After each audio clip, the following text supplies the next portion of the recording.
All right, so we're going to talk a little bit about PK, and most beginners will never have to worry about this on their Roadsters or Mojos, but as you get into more advanced wings, PK becomes a thing. Can you briefly explain what PK means?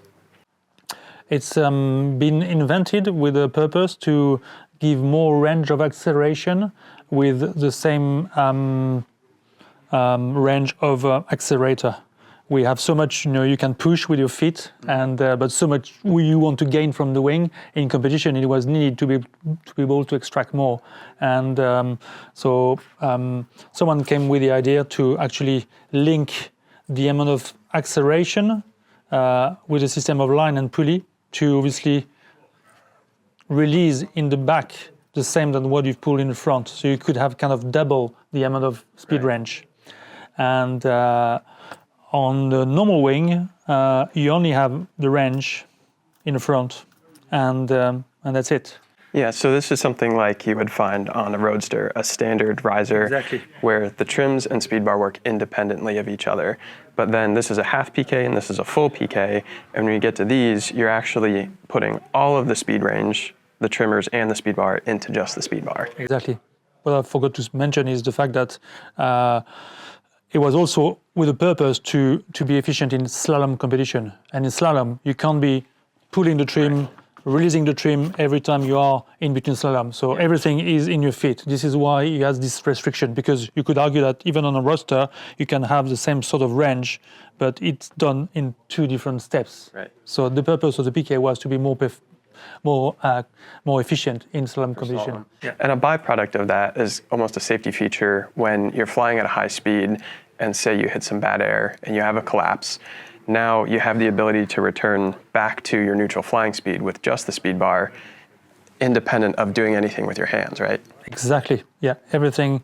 Once you release the speed bar, you're back into kind of the neutral position, so easier to recover from any incident, for sure. So can you talk a little bit about the nuances between our half PK and our full PK?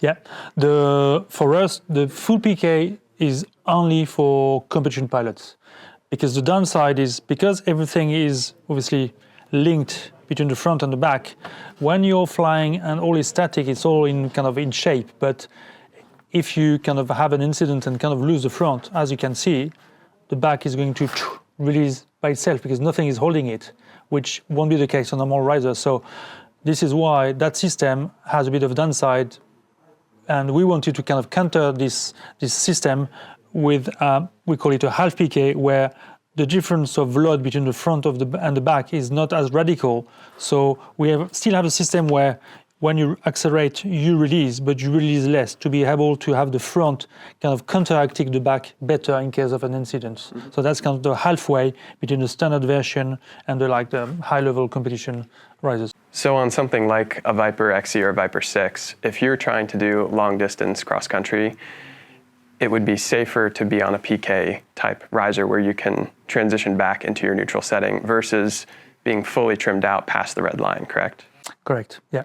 This is something we've tried to push all these years, is despite the lack of comfort, when you release the trimmers, this is done and you can kind of cruise along and be relaxed.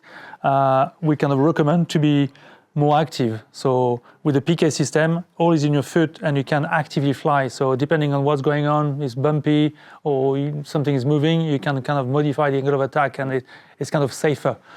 With the trimmer system, it's more relaxing. You rely on the wing to be stable and kind of going through everything. But if anything was happening, obviously you're in a better position with a PK or half PK system that will recover by itself. When you release the speed bar, because the wing will be in a kind of a neutral position, while here you'll be, if you pass the red line, you're in a position where in theory you shouldn't touch your brakes. So you're kind of like in a contradiction between, I need to recover my wing, but at the same time my profile is absolutely not in the right position to kind of recover because it's kind of there. So active flying is usually the best kind of like flying tip we try to give.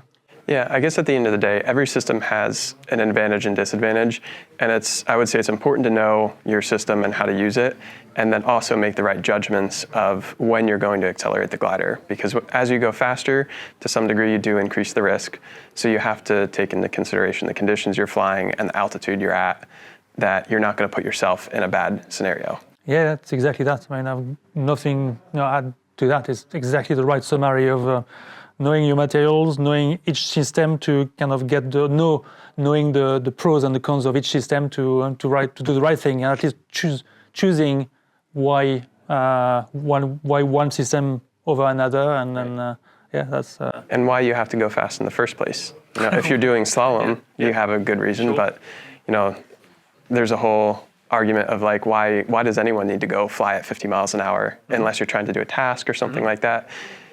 You have to weigh that into your flying style. Yeah, and we obviously have different systems to be able to